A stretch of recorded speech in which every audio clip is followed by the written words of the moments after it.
Hey guys, welcome back. Today I'm going to share with you some Pottery Barn inspired beach themed decor. It's all DIY. Most of it is free or from the dollar store. You are going to love this. Right now the Pottery Barn has gorgeous beach themed decor items, but they're really expensive and we're gonna make them on a super small budget. So here we go. We're gonna start with some DIY sea glass, and this is so expensive but so hot right now. And you can use wine glasses from Memorial Day weekend, or beer bottles, or vases you already have. I'm just using this one from the Dollar Tree, and I'm gonna show you how to turn it into gorgeous sea glass right now. I'm using Martha Stewart frost glass paint in translucent. I have tried the spray paint before, but I really like this the best for a perfect sea glass look.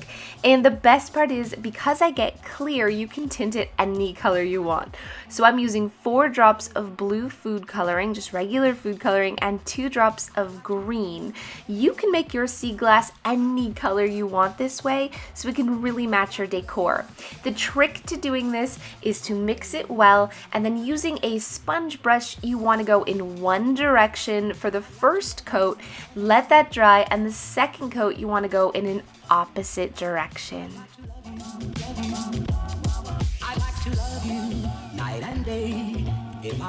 While our sea glass vase dries, we're gonna make some Pottery Barn inspired vintage sort of beach themed mason jars. These were $49.99 at the Pottery Barn, and we can make them for under $1. So here we go. So the only thing you're going to need is some water and some Mod Podge for this, and of course food coloring. Now the consistency totally depends on how much color you want. So equal parts water and Mod Podge, but you can add less water if you want a stronger color. And I'm using, again, food coloring to tint it. The more food coloring that you add, the darker your jar is going to be and the more vibrant the color is going to be. So you just pour in your solution. There's really no wrong way to do this, you guys, I promise, and swirl it around until everything's coated.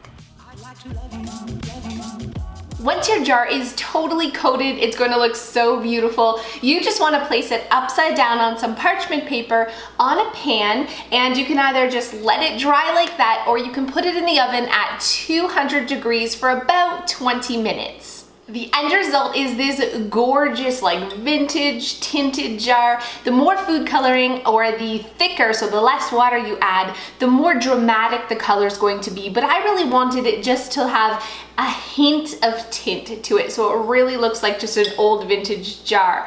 Now we're gonna go ahead and cover it with this fishing line stuff from Michaels. It's really inexpensive, and it comes in like a huge bag, and you can cover as many jars as you want.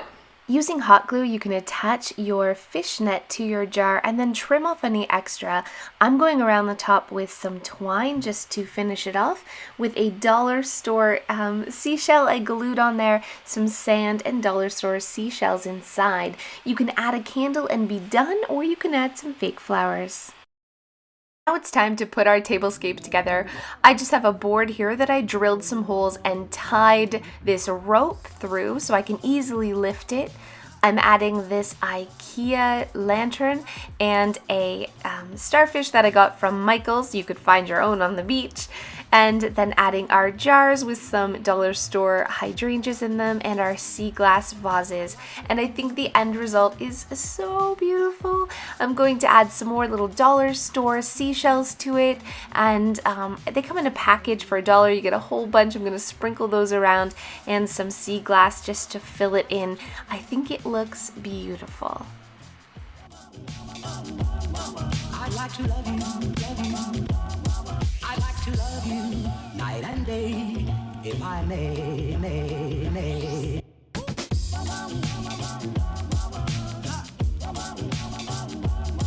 I'd like to.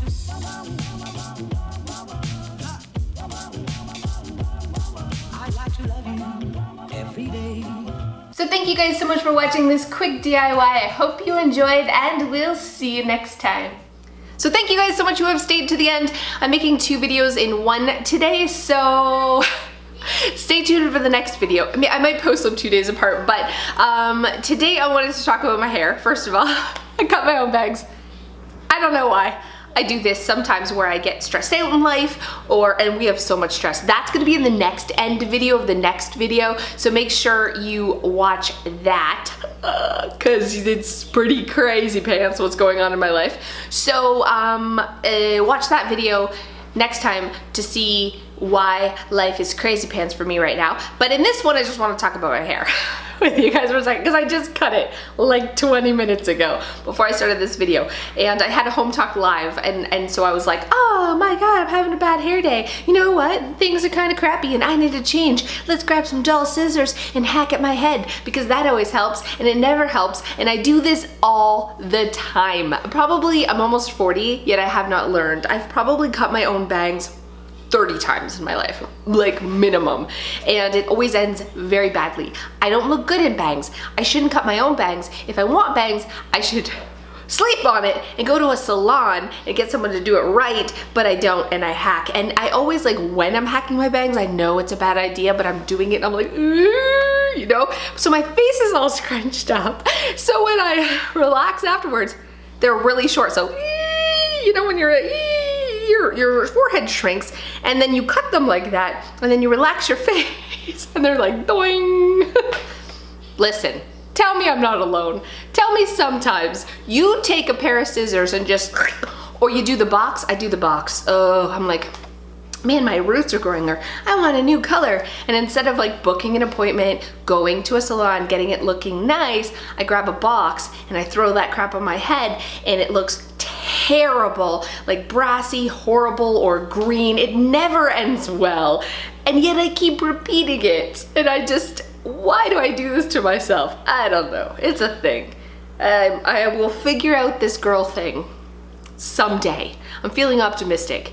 Obviously it's not today, so I'm rocking these crooked side bang too short thing for a couple weeks till they grow out, or I'm using a barrette. Whatever. Bangs are supposed to be instant facelift, right? That's what they say, and then you cut them and you're like, oh, but then there's no going back, my friends. See you next time.